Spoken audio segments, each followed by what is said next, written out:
Alright, so I'm going to trim this mug.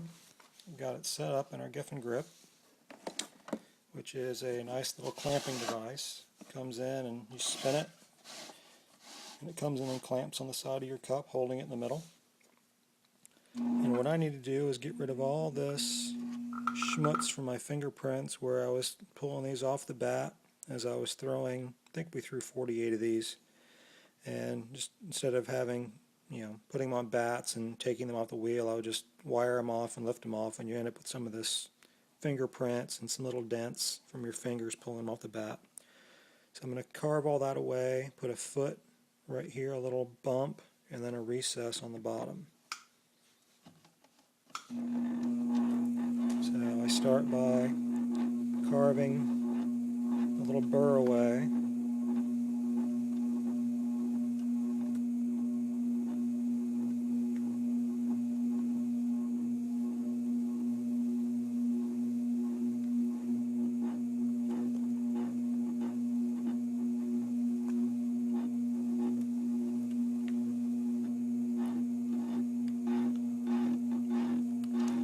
Come down and smooth off all the marks from my fingers.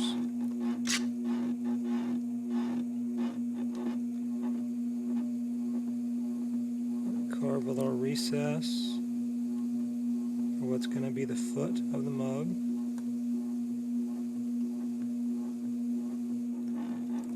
And then I'll take this clay here away so it's a nice clean line from the foot transitioning into the rest of the mug.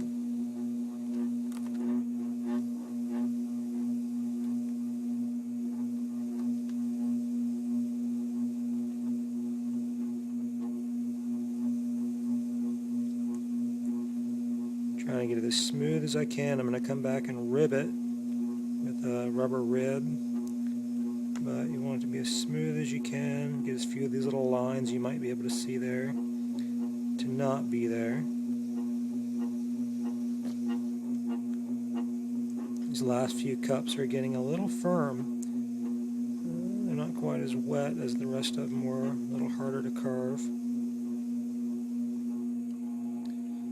So, start there. I'm going to make a recess in the bottom. Start by carving a groove in to establish the width of my foot area and how deep I want the recess to be. And then I start in the middle, go down a little bit, and then go out, and start carving away the excess clay to make it a nice smooth bottom.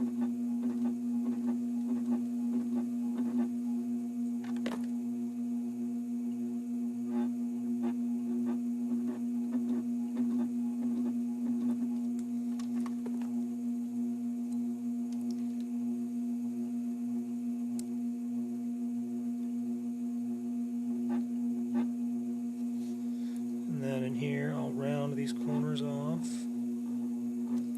both directions.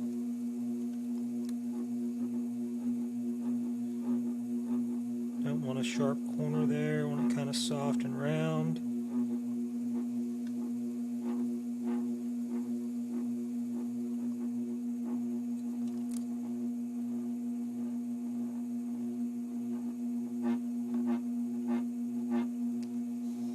Then I'll come back with a rubber rib.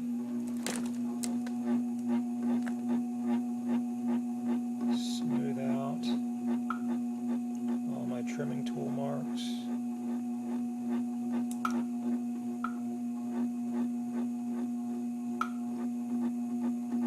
Burnish all the little spots smooth.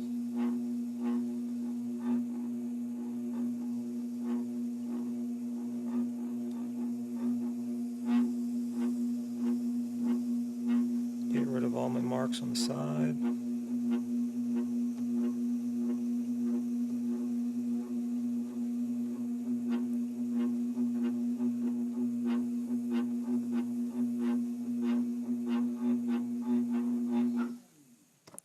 There you have a cup that's waiting to get a handle put on it. Nice little trimmed foot. Ready to go. That's it. So we're going to make some handles for our mugs that look something like that. Now Angie's going to start and extrude out a tube, not really a tube, more of a dowel rod of clay, if you might. Yeah. This is our caulk and gun extruder.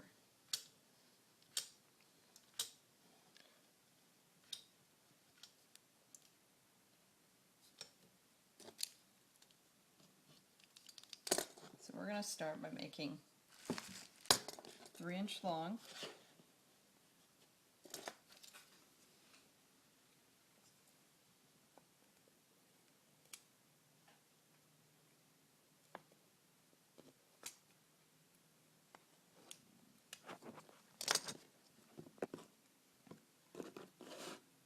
And then we're going to roll it out.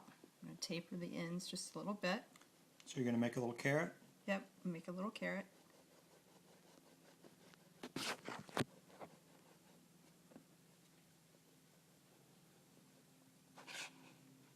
How long do you want it to be? We're going to go to about 4 1/4 inches. And we do this so the mugs will look pretty consistent, the handles on the mugs, when we're making a big batch of them. You don't want one mug to have a little skinny handle, one mug to have a big fat handle. And this gives us a little more consistency using the little extrusion method here, but we end up pulling the handle and doing a hand-pulled handle instead of just an extruded handle. So you're kind of flattening it out to get a nice taper on the clay, so then the handle will have a nice taper to it and not be the same. I'll flatten that one out just a little bit and stretch it just a tiny bit more.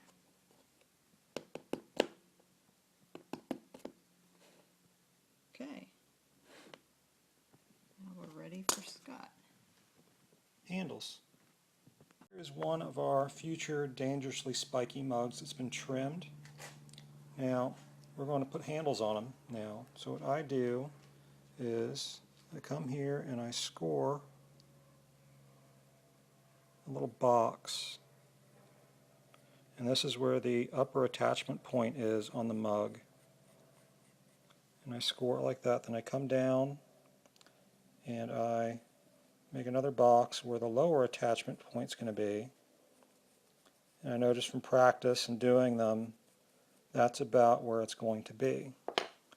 Now I have a vinegar and slip, vinegar and slip, and I just get that a little bit wet where that attachment point is there, and then down here where this one is. And then I give it a little bit more score just to get that vinegar in there, get it working. The vinegar sort of acts like a glue. It bonds the clays together. Okay, I set that down. And I take one of the handles that Angie made me, and I slice the end at an angle. That gives me a little slight pitch to it like that. And then I will score this. This clay is really soft. A little will slip there. Then take it and attach it to the mug by pressing. Give it a little twist, making sure we're good and attached. Then I lift the mug up, and then at the bottom I make sure we're good and attached there on the back. Give it a swipe with my finger, and that gives me a nice clean attachment on the back. Then dip the whole tail down in some water. Make sure it's good and wet. Keep my hand wet. And I start to pull the handle down. And I kind of coil it to make sure it's not getting too wide. And to keep it nice and straight. I'm squeezing a little tighter towards the bottom to taper it until I get it about as long as I want it to be. Got a written gauge on the side of our slab roller for how long these handles need to be. And I come over and measure, and I need to be just a little bit longer. That ought to do it.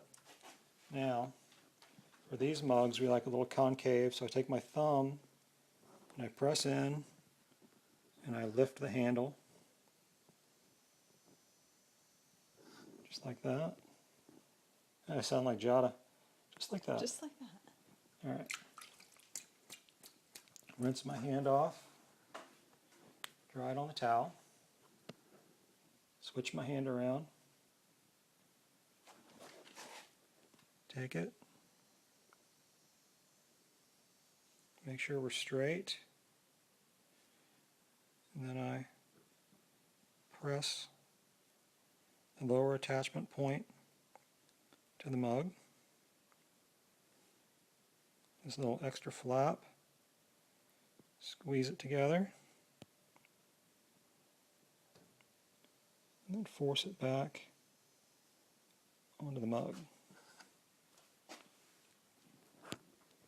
And then I work that little tail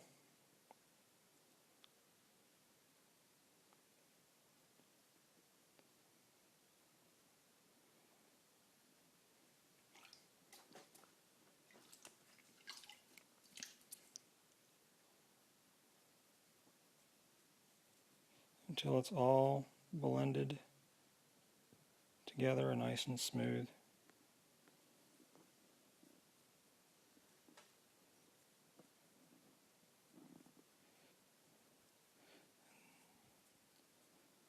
Smooth out all the little imperfections. Can come in here and where this handle's a little soft, pull it back out, get a nice curve to it.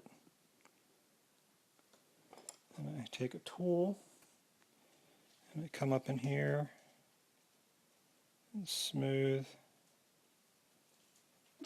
that top connection point.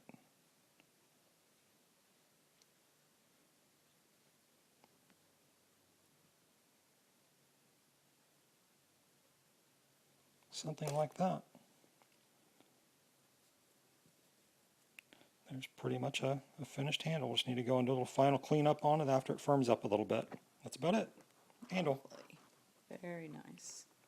We have some mugs that Angie has spiked for us already. See, they're pretty big. Here's the next one in line, waiting to be spiked. It's got its handle on it. And then here's Angie putting the spikes on.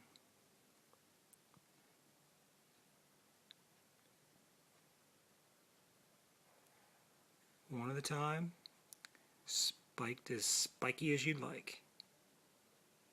The more spikes, the better.